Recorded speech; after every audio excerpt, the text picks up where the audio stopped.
আজকে তো মেয়ে জামাই আসবে গো। তা বাজার থেকে কি নিয়ে আসবো? তোমায় আজকে বাজার থেকে কিচ্ছু আনতে হবে নি, শুধু কয়েকটা সবজি নিয়ে এসো। এই, না না না না, সেটাও আনতে হবে নি, বাড়িতে সব আছে। এ বাবা, আমি যদি কিছু না আনি তাহলে জামাইকে কি রান্না করে দেবে? মাছটা অন্তত নিয়ে আসি। হ্যাঁ, আরে না না, ও সব দরকার নেই।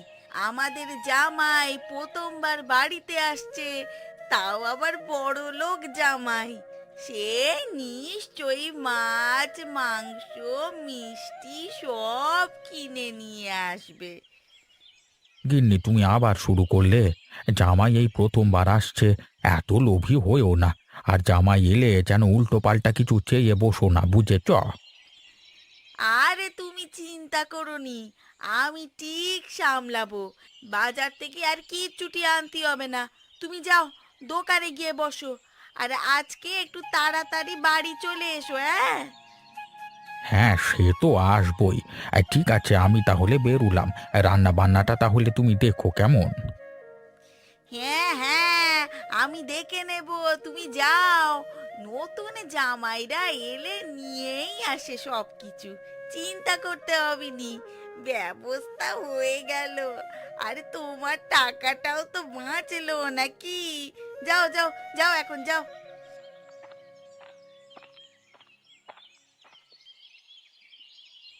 কই গো গিন্নি, একটু তাড়াতাড়ি দাও, যেতে দেরি হয়ে যাবে তো। আরে না না, কিছুই দেরি হবে না। 1 সপ্তাহ গিয়ে থাকবো, জামা কাপড় না গুছালে হয়? একটু বসো, হয়ে গেছে আমার।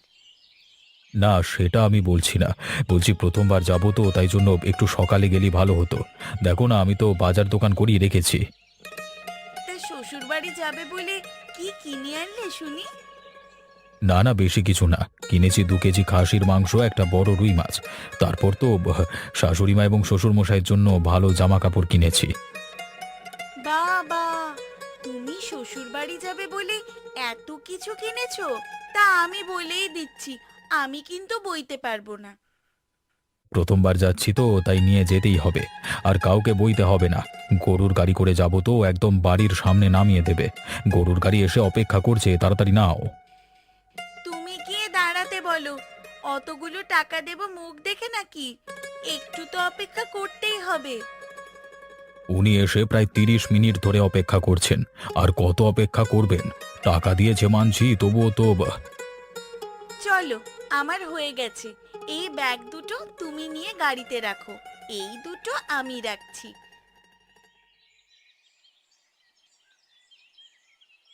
তোমার শরীর এখন কেমন আছে? শরীরে আর ব্যথা যন্ত্রণা করছে? না গো গিন্নি, এখন আগের তুলনায় অনেকটাই ভালো আছি, আর অত ব্যথা যন্ত্রণা নেই। তার মানে জ্বর কমে গেছে? ওষুধপত্র খাচ্ছ তো? সব ঠিক হয়ে যাবে আবার। আজকের দিনটা একটু বিশ্রাম নাও। মা, বাবা, আমি এসে গেছি। এই রতন, তুই এখনো ঘুরে বেড়াচ্ছিস? কলেজে যাবি না? না গো বাবা, আমি এখন 1 সপ্তাহ কলেজ যাব না। আমাদের কলেজে যিনি ক্লাস নেন, রোহিত বাবু, উনি এখন 1 সপ্তাহ আসবেন না, ছুটিতে আছেন। তো কি হয়েছে? কলেজে যাবি না তো বাড়িতে পড়তে বস। আবার 1 সপ্তাহ পরে কলেজে যাস? মা, আমি পড়তে বসবো বলেই তো চলে এলাম। সকালবেলায় শরীর চর্চা করে বেশ ভালোই লাগলো। হ্যাঁ, এরকম প্রত্যেকদিন শরীর চর্চা করিস, শরীর সুস্থ সবল রোগমুক্ত থাকবে। বিছানায় পড়ে পড়ে ঘুমালে হবে না। ঠিক আছে বাবা, এবার প্রত্যেক দিন সকালবেলায় উঠে আমি শরীর চর্চা করবার জন্য মাঠে যাব, কেমন? এ তো ভালো কথা। বুঝেছো গিন্নি, তুমি রতনকে প্রত্যেকদিন সকাল করে ডেকে দেবে তো। তোমাদের কাউকেই ডাকতে হবে না, আমি নিজে থেকে উঠে পড়বো, তুমি দেখে নিও। না না, তেমন কিছু না। আজকে বাড়িতে মেয়ে জামাই আসবে, তাই জন্য কাজগুলো একটু সেরে রাখছি। বাহ, তাহলে তো ভালো কথা। তোমার মেয়ে তো পালিয়ে গিয়ে বিয়ে করে নিল। আমরা তো জানতেই পারলাম না এখনো যে জামাই কে। জামাই কলেজে পড়ায়, ভালো চাকরি, তাই জন্যই তো মেনে নিয়েছি। ছেলেটাও ভালো। আজকে আসবে, এখন 1 সপ্তাহ থাকবে। বাবা, জামাই 1 সপ্তাহ থাকবে? কলেজের ছুটি নিয়েছে নাকি? হ্যাঁ, ছুটি নিয়েছে তো। আমাদের বাড়ির নিয়ম, বিয়ের পর মেয়ে জামাই প্রথম বাড়িতে এলে 1 সপ্তাহ থাকতে হবে। 1 সপ্তাহ থাকবে, ভালোই হবে। জামাই বলেছিল তোমাদের দেখাশোনা করব, মানে ভালো মন্দ খাওয়াবে। ও, তাই বুঝি। আচ্ছা বৌদি, একটু সরে যাও তো, আমিও বাসন পরিষ্কার করব। এই তো, অনেকটা জায়গা করে দিয়েছি, এখানে বসে তুমি ভালোভাবে বাসনগুলো মাজতে পারবে। আর আমার তো ওই গেছে। তা জামাইকে কি দিলে? সোনার হার নাকি আংটি? না না, এখনো পর্যন্ত কিছু দেওয়া হয়নি। কিছু নেবে না মনে হয়, ওদের তো অত টাকা, নিলেই বা আর কি করবে। আচ্ছা, তুমি করো গো, আমি আসি, পরে কথা বলবো, বাড়িতে অনেক কাজ পড়ে আছে।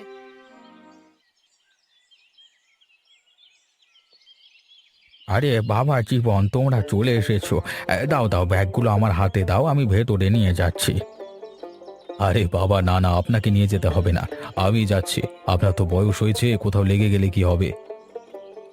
না না বাবা, এখন আমি যথেষ্ট ভালো আছি। তোমরা কেমন আছো গো সব? শালিনী মা, তুই কেমন আছিস? আমাকে তো একবারও জানিয়ে গেলি না। আমি ভালো আছি বাবা, শুধু তোমার ভয়ে সব বলতে পারিনি। দেখো কেমন দুজনে মিলে এলাম। আসবি না আবার? তুই না এলে কিন্তু আমি খুব রাগ করতাম। এখন চল, ভেতরে গিয়ে গল্প করব। আচ্ছা বাবা, শাশুড়ি মাকে দেখতে পাচ্ছি না যে, উনি কোথাও গেছেন নাকি? মা মনে হয় ঘোষ পুকুরে বাসন মাজতে গেছে। এই সময় তো মা বাসন মাজে। তুই যতদিন এ বাড়িতে ছিলি সেই সময় বাসন মাজতো। এখন সব কিছুরই সময় পরিবর্তন হয়েছে। বাবা, তুমি খাওয়া দাওয়াটা একটু ঠিকঠাক করে করবে। দিন দিন কেমন যেন শুকিয়ে যাচ্ছ। বয়স হয়েছে রে মা, আর খাওয়া দাওয়া বেশি করতে পারি না। যৌবনকালে অনেক কিছু খেয়েছি। বাবা, আপনি কোনো চিন্তা করবেন না। আপনার কোনো ছেলে নাই তো? আমাকে আপনারা নিজের ছেলের মতো ভাববেন। আমি আপনাদেরকে দেখাশোনা করব। এখন যতদিন কাজ করতে পারি ততদিন করব। তারপর তো তোমাকেই দেখতে হবে বাবা। ওই তো তোর মা চলে এসেছে। কেন, মাকে খোঁজাখুঁজি কিসের জন্য? নিশ্চয়ই ছেলেটার খিদে পেয়েছে। হ্যাঁ গো মা, ওই জন্যই তো, তুমি তো সবই বুঝতে পারো। মায়েরা সন্তানদের চোখ মুখ দেখলেই বুঝতে পারে। আমি খেতে দিচ্ছি, দাঁড়াও, বাসনগুলো ভালোভাবে একটু মেলে দিত, তারপর দিচ্ছি। আচ্ছা তাই করো, আমাকেও একেবারে খেতে দিয়ে দিও কেমন? বাসন পরিষ্কার করতে গেছি, সেখানে দেখা সুনন্দা বৌদির সাথে। আজকে ওনার নতুন জামাই আসবে বাড়িতে। বাহ, তাহলে তো ওনার খুব আনন্দ। এতে আবার হাসবার কি আছে? আরে কথাটা তো শোনো, আনন্দ কিসের জন্য জানো? বড়লোক জামাই ওদেরকে দেখাশোনা করবে বলেছে, ভালো মন্দ খাবে, খাওয়াবে, এইসব। তোমরা যাই বলো আর নাই বলো, কাকিমা খুব লোভী, এটা মানতে হবে। হ্যাঁ সে তো জানি, যেটা এনে দেবে সেটা নিয়ে খুশি থাকবে না, ওনার বেশি বেশি চাই। হ্যাঁ সে তো জানি, যেটা এনে দেবে সেটা নিয়ে উনি খুশি থাকবে না, ওনার আবার বেশি বেশি চাই। ওই জন্যই তো আজকে ওই রকম কথা বললো। নতুন জামাই, কোথায় ওরা খাওয়াবে তা না, পরের টাকায় খাবে, এটাই খালি চিন্তা। বৌদি হয়তো ওরকম, কিন্তু আমাদের দাদা খুবই ভালো, সকলকে সাহায্য করেন, খুব ভালো মনের মানুষ। হ্যাঁ আমিও জানি এটা। সেদিন একটা ভিখিরিকে কি সুন্দর ফল খেতে দিল, অনেক বড় মনের মানুষ। কাকিমা দেখলে কাকুরা রক্ষে থাকতো না। যা বলেছিস তুই। দাঁড়া, আমার হয়ে গেছে, রান্নাঘর থেকে আমি খাবারটা এনে দিচ্ছি, দাঁড়া দাঁড়া।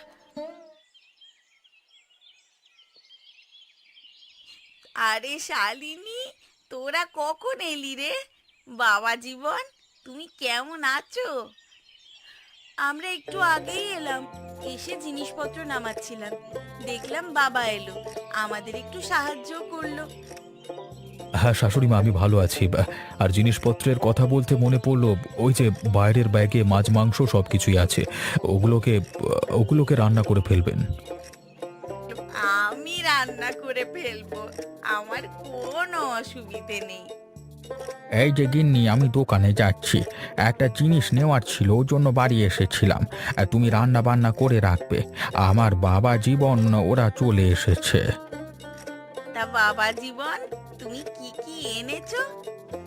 2 কেজি খাসির মাংস আছে, একটা বড় রুই মাছ আছে, আর সাথে আপনাদের জামা কাপড় তো আছেই।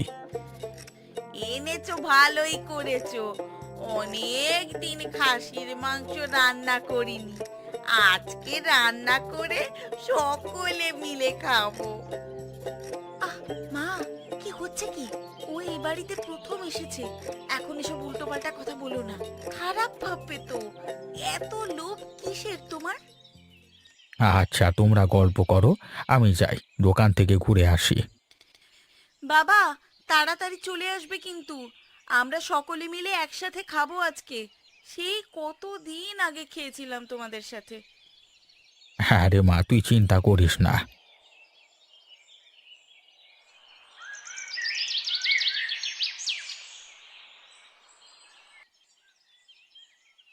আরে স্যার, আপনি এখানে? আপনাকে দেখে তো আমি অবাক হয়ে গেলাম। আরে, তোমার বাড়ি এই গ্রামেই নাকি?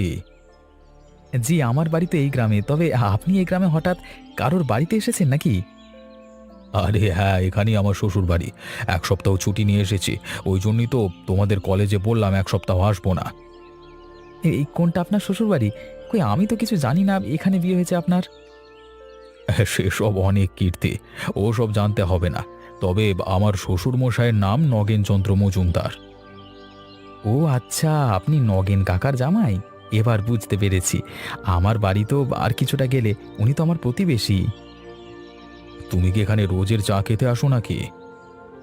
না না স্যার, রোজ রোজ চা খাবার পয়সা কোথায় পাই? মাঝে মাঝে আসি নিজের টাকা জমিয়ে। তবে আপনাকে একটা কথা বলছি, খারাপ ভাববেন না। না না, কি বলবে বলো না, অসুবিধে নেই, আমি কিছু মনে করব না। বলছি, আপনার শাশুড়ি মা খুবই লোভী প্রকৃতির মানুষ, একটু সামলে থাকবেন, না হলে আপনার পকেট খালি করে দেবে। তাহলে আমি ঠিকই আন্দাজ করেছিলাম, আসতেই ওরকম ভাবে কথাবার্তা, বুঝলাম এবার। স্যার, আমাদের বাড়িতেও যাবেন না একদিন? এখানে তো 1 সপ্তাহ আছি। এসেছি যখন, একবার নিশ্চয়ই ঘুরে আসবো। ঠিক আছে, এলাম।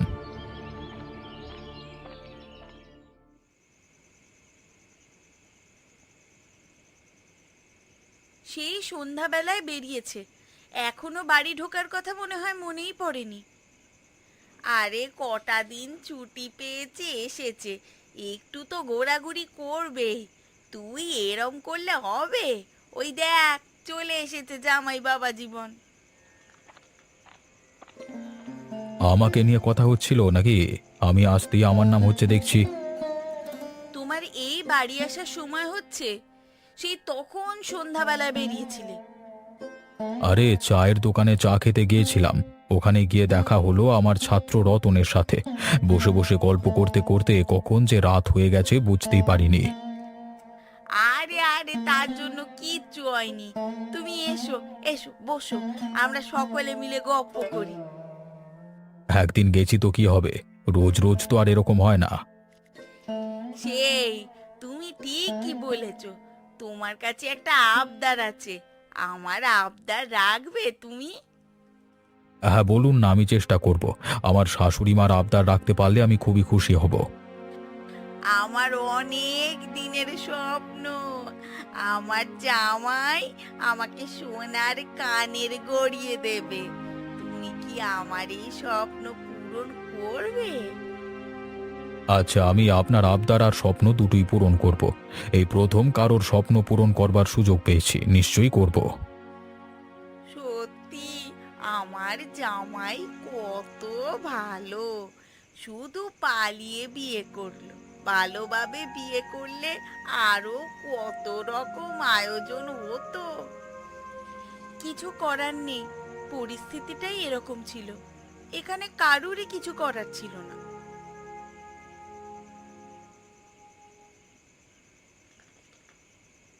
বাবা জানো, আমাদের কলেজে স্যার নগেন কাকার জামাই। হ্যাঁ শুনেছিলাম, নগেনদার জামাই কলেজে পড়ায়, তবে তোমাদের কলেজে পড়ায় এটা জানতাম না। আজকে সন্ধেবেলায় দোকানে চা খাচ্ছিলাম, দেখা হলো, অনেকক্ষণ ধরে কথাও বললাম। স্যার খুবই ভালো, সকলকে ভালোবাসেন, স্নেহ করেন। আজকে বাসন মাজতে গিয়ে সুনন্দা বৌদির মনোভাব দেখে যে মনে হচ্ছে তোদের স্যারের পকেট একদম ফাঁকা করে দেবে। সেই হচ্ছে গিয়ে কথা, বৌদি এত লোভী, কার কাছে যে কি চাইতে হয় সেটাও জানে না, জামাইয়ের কাছে চেয়ে বসবে। না না, সেটা হচ্ছে না। স্যারের সাথে সবকিছুই কথা হলো, আমি সাবধান করে দিয়েছি, স্যার নিশ্চয়ই আর ভুল পথে পা দেবেন না। তাহলে তুই ভালো কাজই করেছিস, যদি কিছু না বলতিস তাহলে হয়েই যেত। হ্যাঁ, এমনভাবে কথা বলবে বুঝতেই পারবে না, নিজের জালে নিজে জড়িয়ে নেবে। হ্যাঁ, তাই জন্যই তো আমি আগে বলে দিলাম, শুধু শুধু বিপদে পড়তে দেবো কেন। চল এবার উঠে পড়, রাত হয়েছে, ঘুমিয়ে পড়, সকালে উঠে পড়তে বসবি, সামনে তো পরীক্ষা। হ্যাঁ বাবা, এই তো আমি আমার ঘরে যাচ্ছি, তোমরা ঘুমিয়ে পড়বে, আমি ঘরে গেলাম। হ্যাঁ, শুভরাত্রি।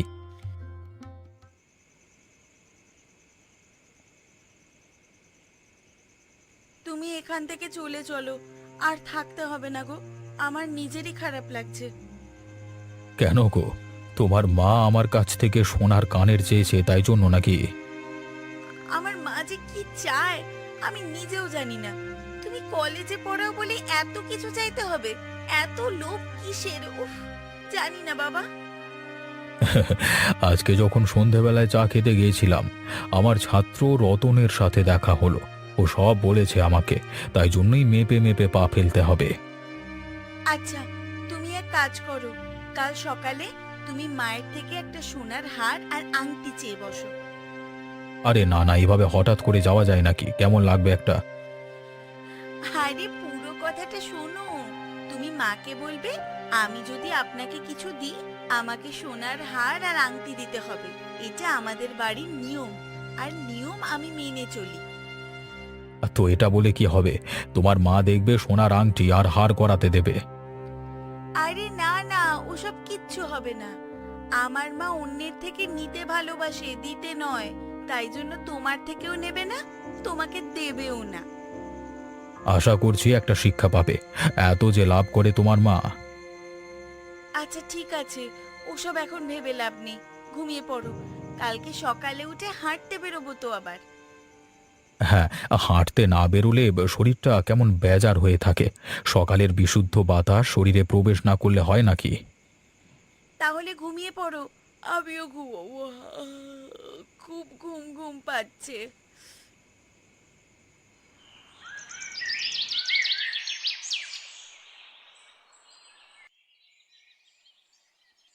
রতন, তুমি সকালবেলায় শরীর চর্চা করো নাকি? হ্যাঁ স্যার, প্রত্যেক দিন করি। আজকে ঘুম থেকে উঠতে একটু দেরি হয়ে গেছে, এইমাত্র যাচ্ছি। আপনি কোথায় গেছিলেন? আমিও তো প্রত্যেকদিন বাড়িতে ব্যায়াম করি, হাঁটতে বের হই ভোরে, শরীরটা তো তবেই সুস্থ সবল থাকবে। হ্যাঁ, ওই জন্যই তো। স্যার, আগের দিন যেটা বলেছিলাম সেরকম কিছু লক্ষণ দেখতে পেয়েছেন নাকি? আমার শাশুড়ি মার কথা বলছো? হ্যাঁ স্যার, আগের দিন তো ওনার ব্যাপারে সবকিছু জানালাম, কিছু লক্ষণ দেখতে পেয়েছেন? হ্যাঁ হ্যাঁ, তুমি যেটা বলেছিলে সেটাই। কালকে রাতেই বলেছে সোনার কানের গড়িয়ে দিতে হবে। শাশুড়ি মার নাকি অনেক দিনের ইচ্ছে ওর জামাই গড়িয়ে দেবে। আপনাকে তো আমি বললাম, আপনার পকেট পুরো খালি করে দেবে, সাবধানে দেখে শুনে পা ফেলবেন, কেমন? হ্যাঁ হ্যাঁ, তা থেকে বাঁচতেই একটা উপায় বের করে ফেলেছি। বললে হবে না, এতে আমার গিন্নি সাহায্য করেছে। আমি ভাবছি জামাই প্রথম দিন বাড়িতে এসেছে, এর মধ্যেই সোনার কানের। তাহলে ভাবুন আর কিছুদিন পর কি হবে। আপনি যদি উচিত শিক্ষা না দেন তাহলে কিন্তু কিছুই করবার নেই আর। দেখাই যাক না আমাদের ফন্দিটা কাজ করে কিনা।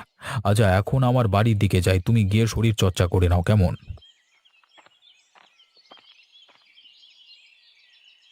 শাশুড়িমা, আপনি আগের দিন যেটা গড়িয়ে দিতে বললেন আমি দেব, কিন্তু আমাদের বাড়ির নিয়ম আছে, আমি যদি কাউকে কিছু দিই তাকেও কিন্তু সেরকম জিনিসই ফিরিয়ে দিতে হবে।